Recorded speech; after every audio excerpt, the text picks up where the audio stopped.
इन किस्सों को सच मानने लगे क्या? ये सब सिर्फ डराने के लिए कहानियां होती हैं ताकि बच्चे रात में इस ओर से ना गुजरें। लेकिन उनके कदम अब भारी पड़ने लगे।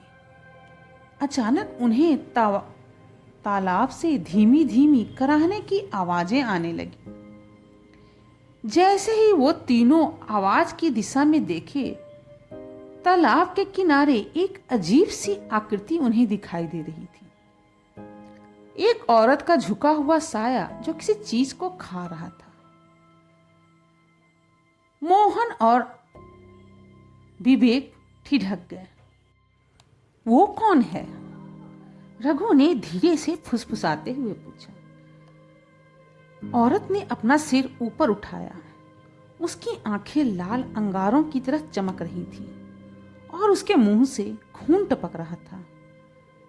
वह एक मनुष्य के हाथ को चबाते हुए उसे खा रही थी। रघु की चीख अब उसके गले में ही अटक गई। मोहन ने अपना सामान फेंककर भागने की कोशिश की, लेकिन उसके पैर कांप रहे थे। विवेक बेहोश होकर वहीं पर गिर गया। औरत धीरे धीरे उनकी ओर बढ़ने लगी। उसकी चाल पूरी तरह से लहरा रही थी, जैसे वह हवा में तैर रही हो। नजदीक आकर गुर्राते हुए पूछी, तुम लोग आखिर यहाँ क्यों आए हो? उसकी आवाज इतनी खौफनाक थी जैसे किसी खाली कमरे में आवाज गूंजती हो। रघु डर के मारे जमीन पर गिर पड़ा। औरत ने अपनी लंबी नुकीली हाथों से उसके गर्दन को पकड़ ली। उसकी आंखों में सिर्फ डर और मौत का मंजर ही दिख रहा था। उस औरत ने चिल्लाते हुए बोला, तुम लोगों ने मेरी शांति क्यों भंग कर दी? अब तुम्हें भी वही भुगतना होगा जो मैंने सहा है। औरत ने गुस्से से कहा। वह रघु को उठाकर हवा में झुलाने लगी। रघु चीखता चिल्लाता जा रहा था।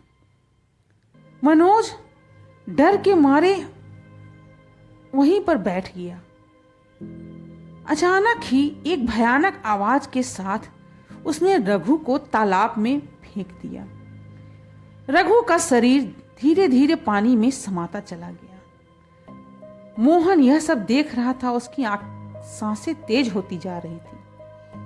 वह कांपते हुए पीछे हटने लगा, लेकिन औरत ने उसे वहीं रोक लिया और कहा, भागने की कोशिश मत करो, अब तुम्हारी ही बारी है। मोहन ने अपनी जान बचाने के लिए मिन्नतें शुरू कर दी। मुझे छोड़ दो, मैंने कुछ नहीं किया, मैं बस रास्ते से गुजर रहा था, अब इस ओर से कभी नहीं गुजरूंगा। उस औरत ने कहा, मैंने भी मदद मांगी थी, लेकिन किसी ने मेरी पुकार नहीं सुनी, अब कोई तुम्हारी मदद भी नहीं करेगा। तभी अचानक से मोहन ने पूछा, क्या हुआ था आपके साथ, हमें बताइए, हम आपकी समस्या का समाधान करेंगे।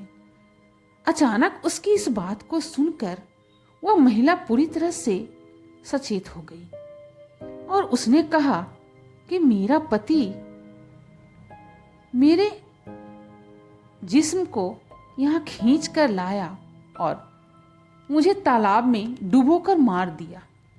उसी की मौत का बदला मैं ले रही हूँ, किसी ने भी मेरी मदद नहीं की। मोहन ने बताया कि मैं आपकी मदद करूंगा, आप मुझे छोड़ दीजिए।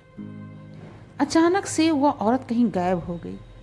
किसी तरह सुबह हुई तो मोहन और विवेक गांव किसी तरह से गिरते पड़ते पहुंचे और उन्होंने गांव के बुजुर्गों को सारी कहानी बताई। तभी गांव वालों ने प्रदीप के गुनाह का सच दुनिया के सामने लाने की ठानी। उन्होंने तालाब से महिला के अवशेष निकाले और पूरे सम्मान के साथ उनका अंतिम संस्कार किया।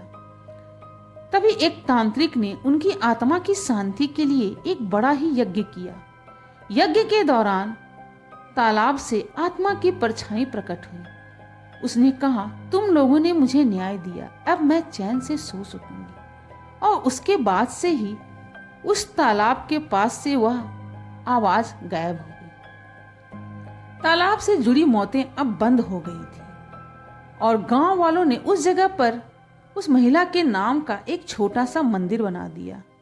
अभी भी वह तालाब के किनारे लोग डर के कारण नहीं जाते हैं। चीखें आनी तालाब से अब बंद हो गई है। लोगों ने सीखा कि पाप का परिणाम हमेशा ही मिलता है, चाहे उसे छिपाने की कितनी भी कोशिश क्यों न की हो।